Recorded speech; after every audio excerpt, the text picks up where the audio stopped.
नमस्कार, आप देख रहे हैं नेक्स्ट 9 न्यूज़। मेरा नाम है दीपक गुप्ता। स्मृति ईरानी ने जो खुला चैलेंज राहुल गांधी को दिया, उसके बाद सियासत काफ़ी गरमाई हुई है।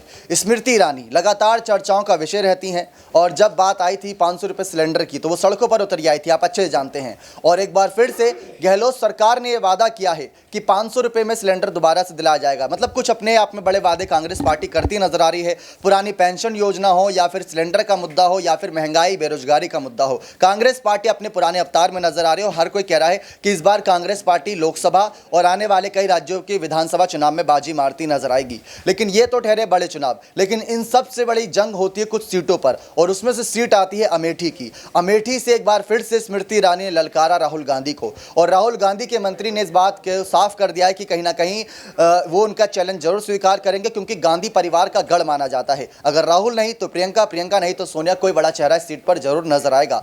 राहुल की तरफ से एक नेता ने बयान देते हुए कहा कि जब स्मृति ईरानी सीट पर चुनाव लड़ने के लिए आती हैं तो वो लटके झटके दिखाकर निकल जाती हैं। उनका कोई वजूद नहीं रहता, उनकी कोई सुनवाई नहीं रहती, जनता उनको सुनना ही नहीं चाहती, जनता उनको पसंद ही नहीं करती। ये सारी बातें सामने आई कि करके। लेकिन सवाल ये भी बनना है कि जिस तरीके से यहाँ पर अमेठी चुनाव की चर्चा हो रही है, अमेठी चुनाव की चर्चा इतनी क्यों है? दरअसल इस बार राहुल गांधी भारत जोड़ो यात्रा निकाले हुए हैं। भारत जोड़ो यात्रा का असर किन किन राज्यों में पड़ेगा, किन किन क्षेत्रों में पड़ेगा, ये तो बात की बात है। लेकिन क्या अमेठी की जनता का प्यार राहुल के लिए बरकरार रहेगा? ये देखना इस बार 2024 के लोकसभा चुनाव में दिलचस्प रहेगा। क्या राहुल के सामने स्मृति ईरानी को ही उतारेंगे यहाँ पर भारतीय जनता पार्टी, या किसी और को उम्मीदवार के रूप में यहाँ पर खड़ा करेगी? ये अपने आप में देखना दिलचस्प रहेगा, क्योंकि राहुल को कमजोर करने के लिए, राहुल को यहाँ पर नीचा दिखाने के लिए किसी ऐसे बड़े मंत्री को उतारना चाहिए जो इस बार वहीं पर ही उनको पटखनी दे दे और पूरे भारत देश की विरासत की ओर उनको देखने के लिए ना मजबूर करे। तो ये अपने आप में चर्चा का विषय है। लेकिन जिस तरीके से राहुल गांधी अब स्मृति ईरानी के खिलाफ उतरेंगे, ये बात साफ है। और स्मृति ईरानी का खुला चैलेंज उन्होंने स्वीकार करा है,